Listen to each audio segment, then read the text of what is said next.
цаана үзэгчдээ прокурорын мэдээлэл нэвтрүүлгийн шинэ дугаар эхлэж байна. Энэ удаагийн нэвтрүүлгээр 2020 оны зөрчлийн болон хэрэг бүртгэх мөрдөн байцаах ажиллагаанд хяналттай байх ажлын зарим тоо мэдээллийг мөн энэ 1-р сард прокурорын байгууллагад болсон онцлог үйл явдлын мэдээллийг та бүхэнд хүргэх болно. Мөн нэвтрүүлгээр прокурор төр нийтийн ашиг сонирхлыг хамгаалахын чиглэлээр хэрхэн ажилтдаг талаар, иргэн танд булангаар хэргийн хохирогч гэх юм болох ямар эрх үүрэгтэй талаарх мэдээллийг хүлээн авч үзээрэй. Улсын ерөнхий прокурорын газар 2021 оны 1-р сарын 13-ны өдөр ээлжид хэвлэлийн баг хурлаа цахим хэлбэрээр зохион байгууллаа. Хэвлэлийн баг хурлын үеэр улсын ерөнхий прокурорын газрын олон нийтэд харилцах албаны дарга ахлах прокурор Дашмаа прокурорын байгууллагын 2020 оны бүтэн жилийн хяналтын ажлын нэгдсэн дүн мэдээ, нийслэлийн прокурорын газрын ерөнхий прокурорын орлогч Насанбат, нийслэлийн прокурорын газраас хяналт тавьсан олонний анхаарал татсан эрүүгийн хэрэгүүдийн шийдвэрлэлт явц байдлын талаар мэдээлэл хийж, зүүмээр холбогдсон болон бичгээр ирүүлсэн сэтгүүлчдийн асуултанд улсын ерөнхий прокурорын газрын холбогдох хэлтсийн дарга нар хариулт өгч ажиллалаа. Прокурорын мэдээлэл нэвтрүүлэг 2020 онд хяналтын ажлын чиглэлээр гарсан онцлог мэдээллүүдийг хүргэж байна. Зөрчлийн хэрэг бүртгэх ажиллагаанд тавих хяналтын ажлын зарим тоо мэдээллүүд. Прокуророос нийт 2,256,125 зөрчлийн хэрэгт хяналт тавьсан нь өнгөрсөн оны мөн үеэс 467,544 хэрэгээр буюу 26.1%-аар өссөн байна. Прокурорын байгууллагаас 2020 онд 31 байгууллагын 10,775 зөрчлийн хэрэг бүртгэх эрх бүхий албан тушаалтны үйл ажиллагаанд хяналт тавьж ажиллалаа. Хяналт тавьсан нийт зөрчлийн хэргийн 97.3%-ийг нь цагдаагийн байгууллагын эрх бүхий албан тушаалтад шалгаж шийдвэрлэжээ. Зөрчлийн хэргийн шийдвэрлэлтийн 99%-ийг нь шийтгэл оногдуулж шийдвэрлэсэн байна. Замын хөдөлгөөний аюулгүй байдлын тухай хууль зөрчил, за мөн хулгайлах зөрчил бол нэлээд зохилон үлдэгддэг байсан боловч өнгөрсөн онд замын хөдөлгөөний аюулгүй байдлын тухай хууль зөрчил 1%-аар, за хулгайлах зөрчил 40%-аар тус буурсан байна. Харин гэр бүлийн хүчирхийлэлтэд тэмцэх тухай хууль зөрчил 12%-аар, архитан цогтуурхтаа тэмцэх тухай хууль зөрчил 2.7 дахин, хүүхдийн эрхийг зөрчил 2.4 дахин өссөн байна. За гамшигаас хамгаалах тухай хууль зөрчил 2019 онд 14 бүртгэгдчихсэн бол 2020 онд 1432 бүртгэгдэж нийтдээ ер нь 102 дахин бол өссөн юм байгаа. За энэний шалтгаан нөхцөл нь бол мэдээж хэрэг 2020 онд 20 цэрийн дэглэм тогтоож байсантай холбоотойгоор энэ төрлийн зөрчлийн гаралт бол өссөн байна. Хэрэг бүртгэх мөрдөн байцаах ажиллагаанд тавих хяналтын ажлын зарим том үзүүлэлт. 2020 онд гэмтэргийн талаарх 68,612 гомдол мэдээлэлд хяналт тавьж ажилласан нь өнгөрсөн оноос 6,265-аар буюу 8.4%-аар буурчээ. Нийт 68,612 гэмтэргийн талаарх гомдол мэдээллийн 35,213 буюу 51.3%-т хэрэг бүртгэлтийн хэрэг нээхээс татгалзаж, 26,705 буюу 38.9%-т нь хэрэг бүртгэлтийн хэрэг нээж, 4,700 буюу 6.9%-т нь эрүүгийн хэрэг үүсгэн яллагдагчаар татаж шалгасан байна. Хяналт тавьсан хэрэг бүртгэлд явуулсан хэрэг 17.4%-аар буурч, эцэслэн шийдвэрлэлт 11.1%-аар өссөн байна. Хэрэг бүртгэлтийн хэрэг нээсэн хэргийн дийлэн хувийг хулгайлах, заллах гэмт хэрэг эзэлж байна. За гэмт хэргийн улмаас бусдад учирсан хохирол нөхөн төлөвлөлт 11.1 дахин, хор уршиг аргалгуулсан байдал 8.3 дахин өслөө. Зөрчигдсөн эрхийг хамгаалах, хохирол нөхөн төлөвлөх, торгох болон эд хөрөнгө хураах ялын биелэлтийг хангуулах зорилгоор мөрдөн шалгах ажиллагааны явцад прокурор 6 тэрбум 314 сая төгрөгийн үйл хөдлөлийн хөрөнгө, тээврийн хэрэгсэл, за мөн банк санхүүгийн байгууллагт байгаа мөнгөн хөрөнгийн гүйлгээний шилжилт хөдөлгөөнийг хязгаарласан бол 265 сая 328 мянган төгрөгийн хөрөнгийг битүүмжилсэн байна. Прокуророос хяналт тавьсан авилгын гэмт хэрэг өнгөрсөн онд 6%-аар, ялах дүгнэлт үйлдэн шүүхэд шилжүүлсэн хэрэг бол 1.2 дахин өссөн байна. За нийтдээ прокуророос 462 албан тушаалтан холбогдсон 173 хэрэгт ялах дүгнэлт үйлдэн шүүхэд шилжүүлсэн нь бол өмнөх оноос 1.2 дахин өссөн үзүүлэлттэй байнамаа. Бага насны хүүхдээ ахуйн хүрээний болзошгүй эрсдлээс хамгаалцгаая.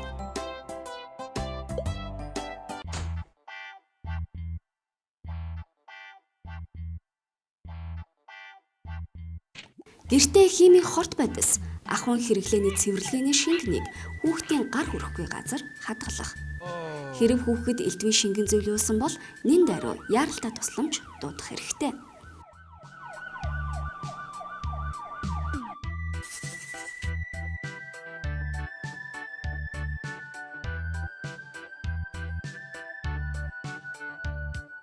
Бага насны хүүхэд түлэгдэж болзошгүй тул хоол цай хийхдээ анхааралтай байх. Ганцаарнг нь үлдээхгүй байх хэрэгтэй. Түлэгдэж болзошгүй гэдгийг хүүхдэд хэлж ойлгуулах, анхны тусламжийн тухай мэдлэгтэй болгох.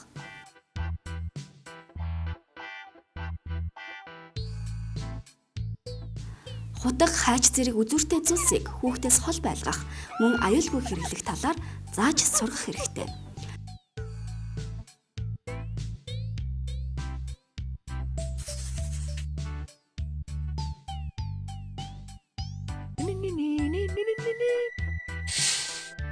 Хүүхдийг ганцаарнг нь усанд оруулахч эрсдэлтэй нөхцөл байдал үүсгэж болзошгүйг анхааруулж байна.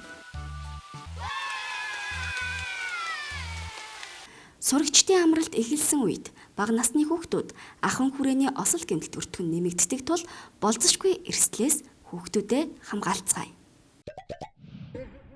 Улсын ерхий прокурорын газрын олон нийтэд харилцах алба. Нийслэлийн прокурорын газраас сүүлийн үед хяналт шийдвэрлэсэн хэргийн талаарх мэдээллийг хүргье. 2020 онд 1132 гэмт хэргийн талаарх гомдол мэдээлэл 1466 эрүүгийн хэрэгт хяналт тавьж ажилласан байна. Нийт хяналт тавьсан хэргийн 48.7%-ийг цагдаагийн байгууллага, 44.2%-ийг авилгатаа тэмцэх газар, 4.7%-ийг тагнуулын ерөнхий газрын мөрдний шалгах газар, 2.2%-ийг мөрдний шалгах ажиллагаа явуулах эрх хүүгийн байгууллагуудын хамтарсан ажлын хэсгээс шалгах ажиллагаа явуулсан байна. Яллах дүгнэлт төвлөж шүүгч шилжүүлсэн хэрэг 1.8%-аар, шүүхээр эцэслэн шийдвэрлүүлсэн хэрэг 11.6%-аар өссөн байна. За нийслэлийн прокурорын газар нь мөрдний шалгах ажиллагааны цар хүрээ ихтэй эдийн засгийн болон авилга албан тушаалын хэрэгүүд түүнчлэн улс орон дамжиж үйлдэгдсэн мөнгө угаах хэрэгүүдийг бүрэн хурдан шуурхай шалгах зорилгоор олон талд шатараалсан удирдлага зохион байгуулалтын арга хэмжээнүүдийг авч хэрэгжүүлж байна. Нийслэлийн прокурорын газар олон үйлдэл олон холбогдогчтой мөрдөн шалгах ажиллагааны цар хүрээ ихтэй эдийн засгийн болон залилах мөнгө угаах гэмт хэрэгүүдэд яллах дүгнэлт үлдэн шүүхэд шилжүүлээд байна.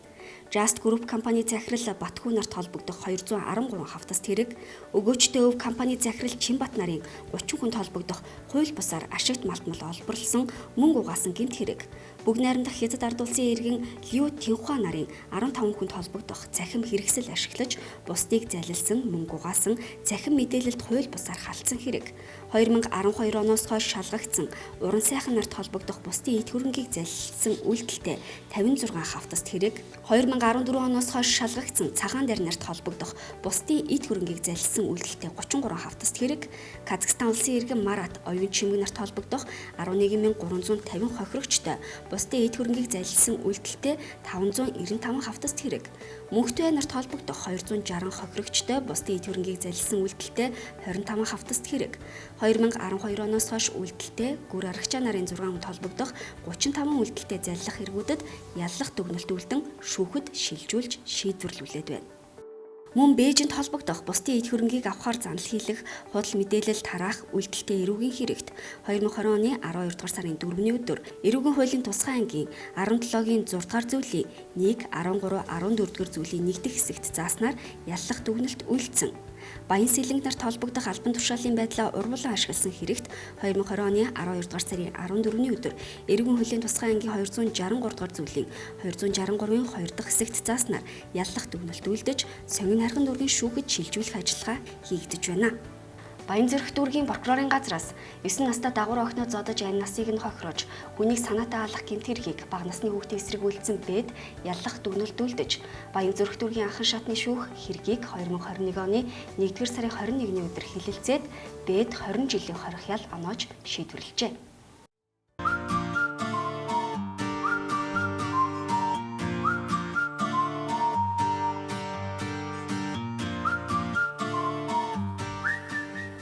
Таны юу вэ? Сонин сайхан юу вэ? Та хаа өрхнө? Сумын төв орд юм уу? Яах нь? Нөгөө алдсан адууныхаа талаар оч байцаагчтай уулзд юм уу? Тэрний төлөө сумын төв орж яад. Тэгээ яах? Буцчих юм байна уу? Хаага. Завь чамд гоё юм зааж өгье. Юу юм бэ? За, ингэн. Өөрийнхөө утаснаас e-justice.cg-ийн вебсайт руу орно. За. Зааврын дагуу бүртгүүлнэ. За ингээд нэвтрээд орчино. За. Тэгэнгүүт бүх хэмжээ ингээд дэлгэрэнгүй гараад ирж байгаа. За эхлээд ингэсэн юм ба штэ. Сэргэлэн Баатар мөрдөгч шалгасан юм байна. Энэ он сартаагаа гэж. Тий. Тэгээд Пүрвээ прокурорын хяналтанд орсон он сар нь бас байна. Тий. Одоо тэгээд цэвэрлэмаа шүүгчдэр байгаа юм ба штэ гэж. Тийм үү? Тий. Энэ бүр шүүх хуралч тавлагдсан байна штэ. Аль тий? 15-ны 10 цагаас гэж. Шүүхээс мэдэгдэнэ хөөе. Өө чи бүр үнэхээр амархан болцсон юм биш тий. Үгүй яа. 7 хоногийн дараа шүүх хуралтай байна штэ. Өш. Тэгээ заа хуулийнх нь зөвлөгөө хажууд нь гэж. За. Ирэх үргийг чинь бичсэн байж байгаа. Тэрийг сайн унших хэрэгтэй байлээ шүү. Баярлалаа хөө.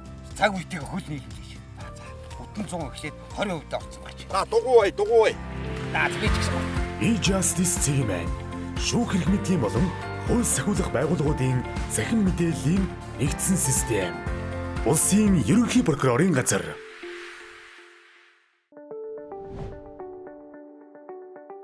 Прокурорын мэдээлэл нэвтрүүлэг онцлог мэдээлэл болонгаараа үргэлжлэн хүрч байна. Тэгэхээр энэ удаа бид прокурор төр нийтийн ашиг сонирхлыг хэрхэн хамгаалж ажилтдаг талаарх мэдээллийг хүргэх болно. Тэгэхээр улсын ерөнхий прокурорын газрын дэргэд төр нийтийн ашиг сонирхлыг хамгаалах алба байгуулагдсан тийм. Энэ албаны яг үндсэн гол чиг үүрэг юу гэдэг юм бэ? Энэ талаарх мэдээллийг та хүргэх үү? Прокурорын тухай хуулийн зааснаар төр нийтийн ашиг сонирхол зөрчигдсөн гэж үзвэл төрийн байгууллагын өсөлтөөр болон өөрийн санаачлагаар иргэний олон захиргааны эрх хянан шийдвэрлэх ажиллагаанд оролцох эрхийг чиг үүргийг хуульчилсан байдаг. Энгийн үгээр тайлбарлах юм бол прокурор гэмт хэрэг зөрчлийн улмаас төр нийтийн ашиг сонирхол зөрчигдсөн түүнд хохирол учирсан асуудал дээр ямар төрийн байгууллага хэрхэн явах вэ гэдэг зохицуулт өөрөө зарим нэг хэргийн хувьд онцлог байдаг учраас энд төрд учирсан хохирол нийтийн эрх ашиг зөрчигдсөн асуудал орхигдох учраас энэ дээр прокурор өөрийн санаачлагаар явах боломжийг энэ хуулиар олгосон байдгийг. Нөгөө талаараа эрх бүхий албан тушаалтны буруутай үйл ажиллагааны улмаас төр нийтийн ашиг сонирхол зөрчигдсөн мөн төрд учирсан хохирлыг нөхөн төлөвлөлттэй холбоотой чиглэлээр төрийн байгууллагуудтайгаа хамтран ажиллах чиг үүргийг бас давхар хэрэгжүүлж явдаг гэсэн үг. Тэгэхээр төр нийтийн ашиг сонирхлыг хамгаалах чиглэлээр 2020 онд хийсэн ажил юу вэ? Гарсан амжилт үр дүнгийн талаар та мэдээлэл өгвөл. Прокурорын байгууллагаас 2020 онд төр нийтийн ашиг сонирхлыг хамгаалах ажлын үр нөлөөг нэмэгдүүлэх, сайжруулах зорилт тавин ажилласан.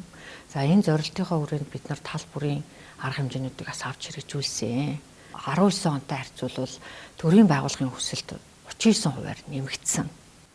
За нөгөө талаараа бас өөрийн санаачлагаар прокурор маань энэ ажлыг нэмэгдүүлж ажиллаж байгаа нь 5 дахин нэмэгдчихэд байгаа. Прокурор хэн нэгэн төрийн байгууллагын хүсэлтийг хүлээж суух биш. Өөрөө төр нийтийн ашиг сонирхол зөрчигдсөн тохиолдлууд хаана вэ? Ямар байдлаар гарсан байна гэдэг судалгаан дээрээ үндэслэж түн шинжилгээ хийгээд тухайн байгууллага руу хандаад тэгээ хамтарч ажиллаж байгаа тохиолдлууд бас байна.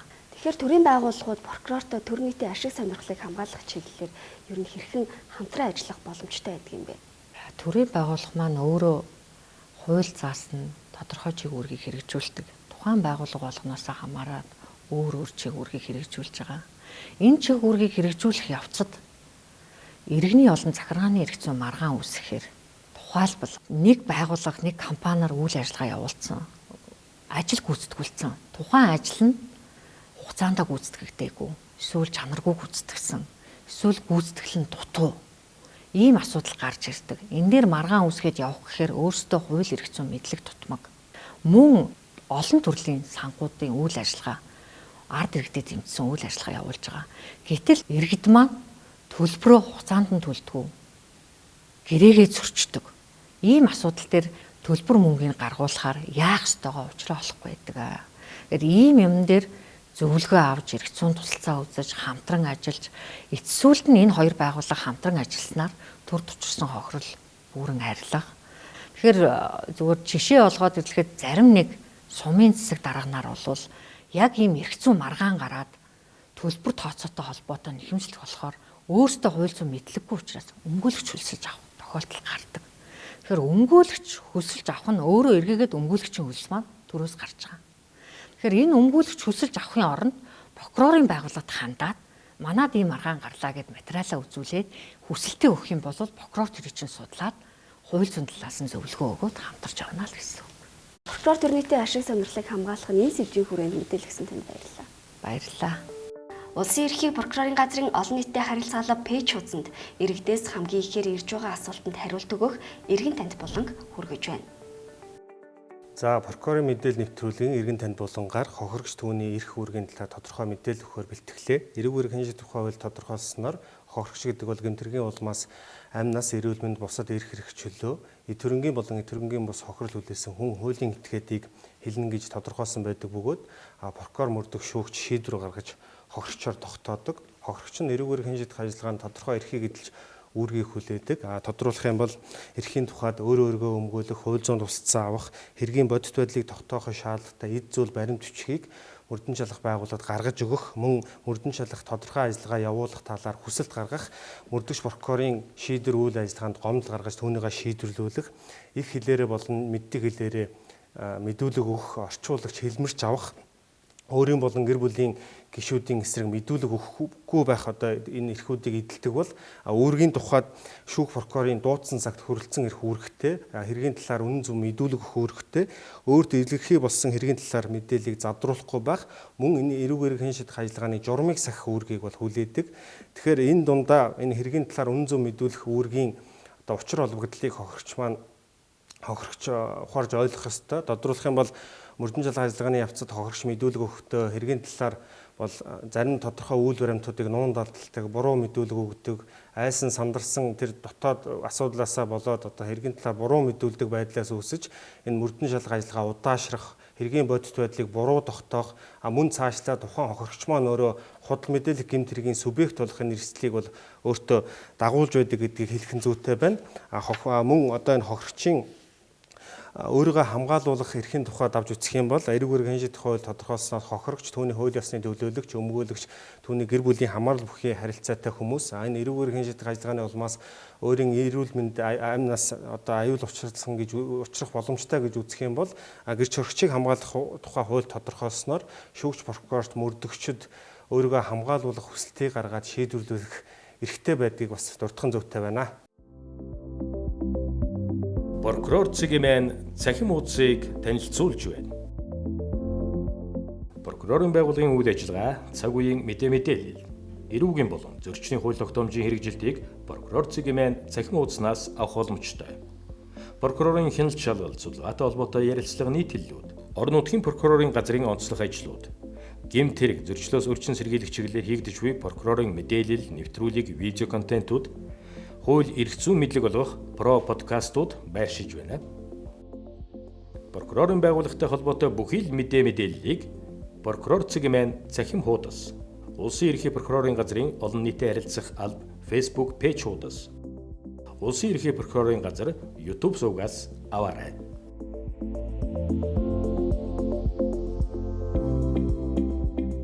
Улсын ерхий прокурорын газар. Прокурорын байгууллага өнгөрсөн жил ололт амжилтаа дүгнэж анх удаа онцлог прокурорыг шалгаруулахаар болж улсын ерхий прокурорын газрын хяналт шинжилгээ үнэлгээ сургалтын хэлтсийн хяналтын прокурор Мөнхбат 2020 оны онцлог прокурор болсон юм а. Мөнхбат нь прокурорын байгууллагад тасралтгүй 28 жил ажиллаж байгаа бөгөөд хяналтын прокурор, аймгийн орлогч прокурор, улсын ерхий прокурорын туслах прокурор, ял эдлүүлэх ажиллагаанд хяналт тавих хэлтсийн дараагаар ажиллаж байсан юм. Одоо прокурорын байгууллагын сургалтын албыг шинжилэн сайжруулахад хувь нэмрээ оруулан ажиллаж байгаа бөгөөд 2020 онд хууль зүйн ухааны докторийн зэрэгээ хамгаалсан нэр хүндтэй судлаач прокурор юм а. Прокурорын мэдээлэл нэвтрүүлгийн шинэ дугаар та бүхэнд хүрэлээ. Энэ удаагийн нэвтрүүлгээрээ 2020 онд хяналтын ажлын чиглэлээр хийсэн зарим тоо мэдээлэл, мөн хянаж шийдвэрлэсэн хэргийн талаарх мэдээллийг хүргэлээ. Анхаарал хандуулсан та бүхэнд баярлалаа.